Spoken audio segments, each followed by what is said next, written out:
অলসতা দূর করতে করণীয় অলসতা না করা। অলসতা কি করা? না করা। কারণ অলসতা হচ্ছে একটা মানসিক ব্যাধি।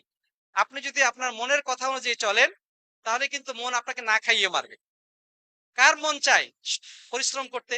সবাই তো চায় বসে বসে শুয়ে শুয়ে থাকবো, খাবার আসবে অটোমেটিক খাবো, ঘুমাবো, বাস। কাজ করতে কারোই মন চায় না।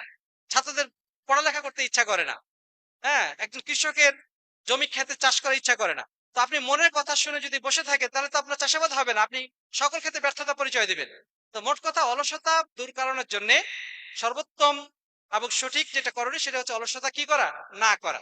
২ নম্বর হচ্ছে আল্লাহ তাআলার এই কথাটা স্মরণ করা। আল্লাহ তাআলা বলেছেন, লাকাদ খালাকনাল ইনসানা ফি কাবাদ। নিশ্চয় আমি মানুষকে শ্রমলব্ধ করে সৃষ্টি করেছি, শ্রমলব্ধ করে সৃষ্টি করেছি।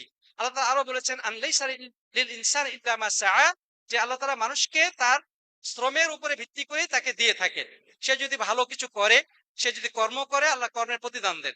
অতএব আমাকে আপনাকে অবশ্যই কর্ম করতে হবে, পরিশ্রম করতে হবে। হ্যাঁ, আল্লাহ কোরআনে বহু জায়গায়, ফাইদা কুজিয়াতুস সালাত ফান্তাশিরু ফিল আরদ, যখন জুমার সালাত শেষ হয়ে যায় তোমরা পৃথিবীতে ছড়িয়ে পড়ো, আল্লাহর রিজিক অনুসন্ধান করো, আল্লাহর অনুগ্রহ অনুসন্ধান করো। এভাবে অনেক হাদিস কোরআনে আয়াত রয়েছে। আর বিশেষ করে আমরা এই দোয়াটি পাঠ করব, যেখানে রাসূল করিম সাল্লাল্লাহু আলাইহি ওয়াসাল্লাম আল্লাহর কাছে আশ্রয় প্রার্থনা করার নির্দেশ দিয়ে দোয়া শিক্ষা দিয়েছেন। আল্লাহুম্মা ইন্নী আউযু বিকা মিনাল আজজি ওয়াল কাসালি ওয়াল জুবনি ওয়াল বুখলি ওয়া আউযু বিকা মিন গালাবাতিদ দাইন ওয়া কাহরির রিজাল।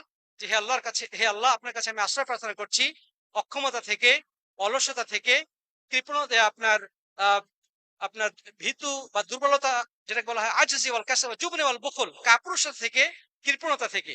এই যে দোয়াগুলো আছে, আমরা দোয়াগুলো যদি পড়ি, তাহলে আল্লাহ তাআলা আমাদেরকে এই ধরনের অলসতা থেকে হেফাজত করবেন বলে আশা করা যায়।